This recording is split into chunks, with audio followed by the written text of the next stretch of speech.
네, 여러분 안녕하십니까. 월요일 아침 10월 13일 월요일 아침 매일 성경 묵상 함께 나누겠습니다. 오늘은 역대하 24장으로 넘어와서 17절에서 끝절 27절까지 말씀인데요. 제가 앞부분을 읽어드립니다. 여호야다가 죽은 후에 유다 방백들이 와서 왕에게 절하매 왕이 그들의 말을 듣고 그의 조상들의 하나님 여호와의 전을 버리고 아사레 목상과 우상을 섬겼으므로 그 죄로 말미암아 진노가 유다와 예루살렘에 임하니라. 그러나 여호와께서 그들에게 선지자들을 보내사 다시 여호와에게로 돌아오게 하려 하시매 선지자들이 그들에게 경고하였으나 듣지 아니하니라. 아멘. 오늘 본문의 내용을 중심으로 비참한 최후라는 제목으로 말씀을 증거하겠습니다. 오늘 참 변질되어 버리는 왕의 모습을 보게 됩니다. 여호야다라는 아주 특별하고 또 특심한 제사장, 하나님을 향한 열정이 있던 이 제사장이 죽고 나서 요아스가 변질되는 것을 보게 됩니다. 요아스는 정말 모두 다 왕자들이 죽을 때 유일하게 하나님의 성전에서 숨겨서 살아난 그러한 왕이었습니다. 그래 그는 7세 때 왕위에 올라서 여호야다의 지도와 또 신앙심의 영향을 받아서 하나님을 그래도 그나마 잘 섬기던 왕이었는데 자기의 그 영적인 스승이죠. 여호야다가 죽자 말자 그는 물러나 있던 이 방백들 즉 이 잘못된 신하들의 말을 듣고 또 우상으로 돌아가서 그러나 하나님이 선지자를 보내 경고 줬지만 여전히 경고하는 선지자를 차라리 죽이고 자기 마음대로 했던 것입니다. 그래서 그는 죽을 때 아주 비참하게 최후를 맞이하게 된 것입니다. 사랑하는 여러분, 우리가 믿음을 끝까지 지킨다는 게 쉬운 일이 아닙니다. 이 불신의 시대, 또 세상 가운데 성도들이 살아가면서 눈에 보이지 않는 하나님을 믿고 또 이 적혀져 있는 성경 말씀을 따라서 하루하루 살아간다는 것은 보통 일이 아닙니다. 그러나 우리가 어떤 일이나 마찬가지지만 끝까지 믿음에서 탈선하지 않는 것이 중요합니다. 신앙은 끝까지 영혼까지 가는 것이 중요한 것이죠. 그런데 영적인 스승이 죽자 말자 그는 변질됩니다. 17절에 여호야다가 죽은 후에 유다 방백들이 와서 왕에게 절하며 왕이 그들의 말을 듣고, 그러니까 왕이 어린 나이에 올라가서 정말 잘 훈련된 여호야다 제사장의 말을 들으면서는 아주 백성을 잘 통치했던 것 같아요. 그리고 하나님도 잘 섬겼습니다. 그러나 자기의 신앙이 되지 못했던 거예요. 여호야다가 하자는 대로 했기 때문에 또 그 신앙을 본받고 아주 자립적인 신앙이 되고 확신에 찬 신앙이 되고 또 자기가 하나님을 경험해야 되는데 계속 떠먹여 주는 밥을 먹듯이 옆에 있던 그 영적인 스승의 이야기만 듣다가 그 신앙이 자기 것이 되지 못했던 것이죠. 그러니까 금세 그들의 말을 듣고 유다의 방백들, 그러니까 여러 유다 족속들이 또 그리고 그 지도자들이 찾아와서 여호야다가 있을 때는 숨 죽이고 있다가 이제 자기들이 편리할 대로 이야기를 하니까 결국 18절에 그의 조상들의 하나님 여호와의 전을 버렸고 아세라 목상과 우상을 섬겼으므로. 참 놀랍죠. 거의 40년 가까이 영적 지도자의 말을 듣다가 순식간에 변해서 우상을 섬기는 거예요. 그래서 여러분, 교회 오래 다녔다 그래서 그 신앙이 보장되거나 또 그 사람의 신앙이 확신하다고 우리는 믿을 수 없을 때가 많이 있습니다. 한순간에 무너져 내리는 경우도 많이 있습니다. 그래서 뭐 시험이 든다든지 아니면 개인적인 어떤 믿음의 확신이 없어진다든지 이런 상태에서 신앙이 변질되는 경우가 많이 있습니다. 그래서 우리는 우리 스스로도 마찬가지입니다. 우리를 믿을 것이 아니고 변하지 않는 하나님의 말씀과 약속에 우리의 삶을 묶어 놓아야지 내 기준으로 이것이 맞다 안 맞다 자꾸 판단하다가 보면 하나님을 떠나게 되는 것이죠. 요아스가 그런 꼴이 되었습니다. 그래서 하나님은 진노해서 선지자를 보냈는데 선지자 보내서 경고하면은 들어야 되는데 들어먹지를 않습니다. 왕과 지도자들이 그 여호야다가 있을 때는 그 말씀에 순종했지만 전혀 영향력 있는 이제 여호야다가 죽고 나니까 오히려 자기들이 막 영향력을 발휘하기 위해서 왕을 계속 잘못된 길로 유혹하는데 왕도 또 그렇게 따라가요. 그리고 더 나가서는 20절에 이에 하나님의 영이 제사장 여호야다의 아들 스가랴를 감동시키매 성령께서 여호야다가 죽고 나서 그의 아들에게 지금 이러한 모습을 보면서 그 아들에게 성령이 임하고 감동이 되어서 백성들에게 나가서 외치게 됩니다.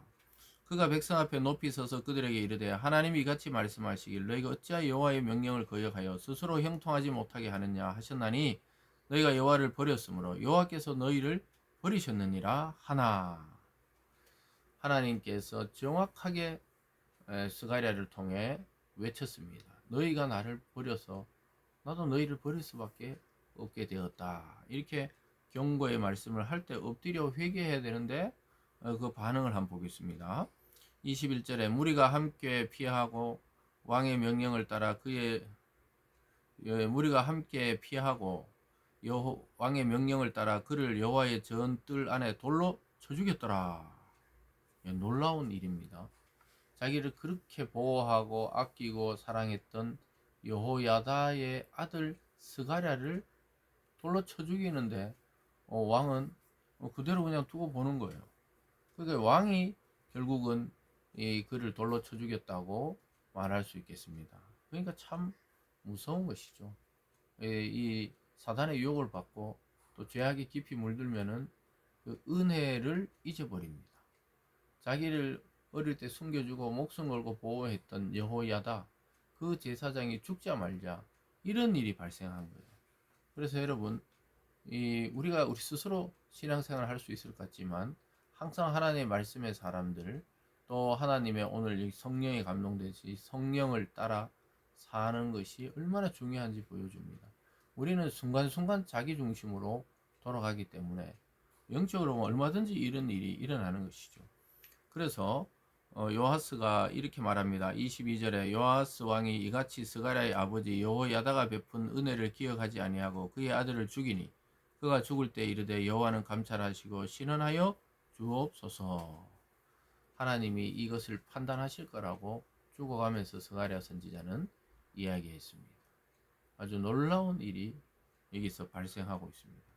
그래서 참 이 내용을 보면요 상당히 뼈아픈 내용입니다. 믿음의 공동체가 순식간에 타락하고 변질되고 말씀의 사람이 떠나고 죽자 말자 또 다른 말씀의 사람들이 와서 자기들에게 잔소리한다 생각하는 듯이 쫓아내버리고 죽여버리고 듣지 않는 거예요.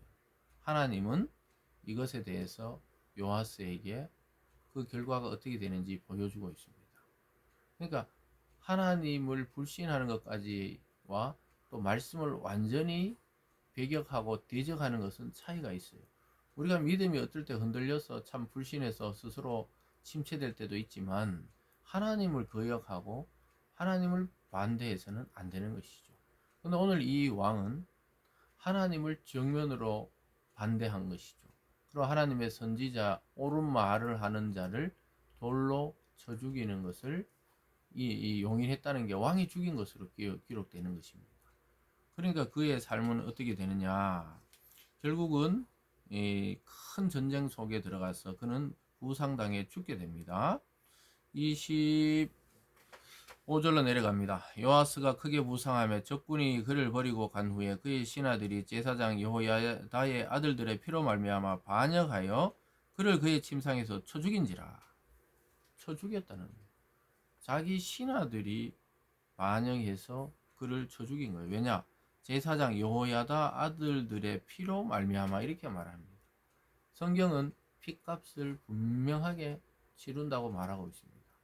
그래서 피가 소리 지른다 이렇게 표현했죠. 아벨이 죽었을 때도 가인 보고 아벨이 어디 있느냐 그랬을 때 내가 동생을 지키는 자입니까? 이렇게 뻔뻔하게 이야기했을 때 하나님이 아벨의 피 소리가 땅에서 들린다 그랬어요. 하나님이 보고 계시는 것이죠. 그래서 그렇게 너를 사랑했던 여호야다의 아들들의 피로 말미암아 사람들이 그걸 기억하고 있다가 왕이 죽게 생겼거든요. 보니까 이거 뭐 다시 재기가 불능하니까 신하들이 쳐 죽인 거예요. 그러니까 이게 마지막에 얼마나 비참한지 알겠죠. 하나님 말씀을 따라 계속 바르게 통치했으면 그의 통치는 지속되고 또 나라는 부흥했을 건데 결국은 자기도 비참하게 이렇게 죽게 된 겁니다. 계속 읽어보겠습니다. 다윗성에 장사하였으나 왕들의 묘실에는 장사하지 아니하였더라. 왕 취급을 안 했다는 거예요. 참 비참한 왕이죠. 그래서 이 죽음 이후에 주위의 평가가 더 정확할 때가 많이 있습니다. 살아있을 때는 권력이 있고 힘이 있으니까 굽신대다가 딱 죽고 나면은 그 사람 잘 죽었다 생각하는 거예요. 참 그런 삶을 살아서는 안 되겠습니다. 하나님이 핏값을 갚아 주신 것이죠. 계속해서 27절에 보면 요아스의 아들들의 사적과 요아스의 중대한 경책을 받은 것과 하나님의 전을 보수한 사적은 다 열왕기 주석에 기록되니라. 그의 아들 아마샤가 대신하여 왕이 되니라. 사랑하는 여러분, 오늘 본문을 통해 우리에게 주시는 것은 우리가 하나님 믿을 때 끝까지 믿어야 되고 또 우리가 마치 적을 대하듯이 하나님을 대하고 하나님을 불신하고 하나님을 떠나서는 안 된다는 것이죠. 참 왜 이렇게 변질되었는지 우리도 정확하게 알 수 없지만 여호야다가 가리켰던 신앙을 자기 것으로 만들어야 되는 것이죠. 그냥 이렇게 하자면 이렇게 하고 저렇게 하면 저렇게 하고 그렇게 하다가 결국 자기의 믿음은 없었던 거예요. 그래서 여러분 오래 교회를 다니는 것도 중요하지만 이 성경을 통해 복음이 나에게 하시는 메시지를 정확하게 알아야 돼요. 나와 하나님의 관계, 1대1의 관계가 지금 어떻게 정립되어 있는지를 정확하게 확인하는 신앙이 필요합니다. 그리고 오늘 여기 선지자들과 스가랴가 경고하듯이 이 시대의 목사님들과 설교자들, 또 복음 전하는 자들, 또 선교사들, 또 말씀의 교사들 이런 분들이 우리에게 전해주는 그 메시지를 사람의 소리로 듣지 말고 하나님이 그 사람을 통해 역사하셔서 전해주고 있다.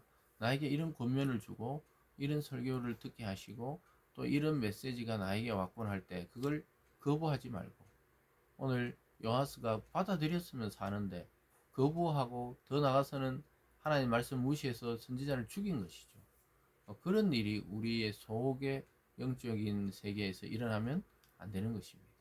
그래서 말씀을 받고 끝까지 믿음을 지켜서 우리의 삶이 가면 갈수록 하나님 주시는 은혜로 풍성하기를 주님의 이름으로 축원합니다. 기도하겠습니다. 사랑의 하나님 아버지, 우리가 믿되 끝까지 하나님을 신뢰하고 믿음으로 나아가는 저희들 다 되게 하여 주셔서 하나님의 말씀이라면 어떤 말씀이든지 순종하는 순종의 사람들 다 되게 하여 주시옵소서. 감사드리며 예수님 이름으로 기도드리옵나이다. 아멘.